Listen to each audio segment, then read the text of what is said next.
Good morning, Pantano.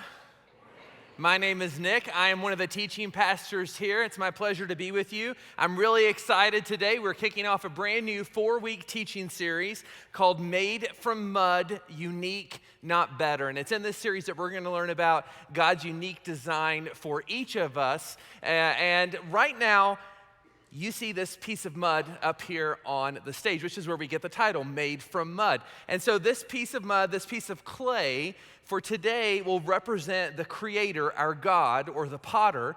And God, from the beginning, we read in Scripture, formed man in the Garden of Eden from the mud. He formed him outside of the Garden of Eden in the wild. And so as God's forming Adam, he's taking the mud and he's adjusting it, he's changing the shape of it, but God knows exactly what he wants Adam to look like as he's forming him. And then we get Adam once he's created, once God breathes breath into his lungs and gives him life, we get an actual human being named Adam. But for today, we're going to represent this pot or this bowl as Adam, or created man. A little bit different, but just play along with me. Okay, so God takes the mud and he crafts what he has in mind, the perfect creation. And so just like this clay pot that was formed by a potter, this pot has a purpose and a desire and has a use that was specific to this pot.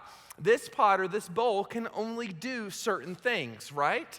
It can't drive a car. It can't do any of those types of things. It holds items. I actually had chicken soup in this pot when I bought it overseas. That's what it's for. It's made to put stuff in. And much like us, when God created us, God created Adam and Eve later on for a specific purpose. He made us unique, but not better. But what happens as time goes on is us as humanity, we look at God's creation, we look at the mud and we say, you know what, I think we should make it a little bit different. Let's just take this part out and stick it over here because this part makes me feel uncomfortable. And I don't know what to do with this part. So we're just going to set it to the side and then we're going to move this around and we begin to tweak the original creator's design for how the masterpiece is supposed to look. What happens as that goes on over and over and over again? The original created design begins to take a different shape. And it no longer functions the way that the creator or the potter had intended for it to function, which is exactly what's happened with man. We have tweaked, society has tweaked God's design for each of us. And as a result, we may look like the original design, but we do not function like the original design at all, because as you continue to make changes, it warps and it twists the way God had initially designed for us to live and to act. So these next several weeks could not come at a more perfect time with especially what's going on in the media, because in the media, we see, if you turn on the television, if you listen to the radio, if you talk to people around you, your coworkers or whatever, you see that in this day and age, it is hard to live out biblical masculinity. It is hard to live out biblical femininity.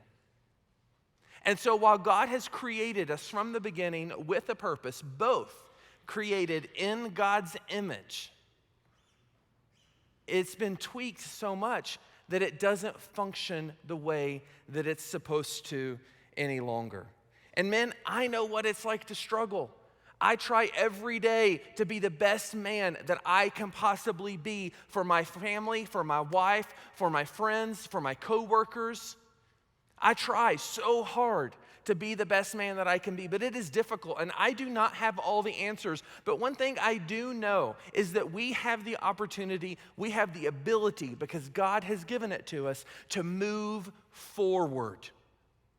We can move forward from wherever each of us are at today in this moment.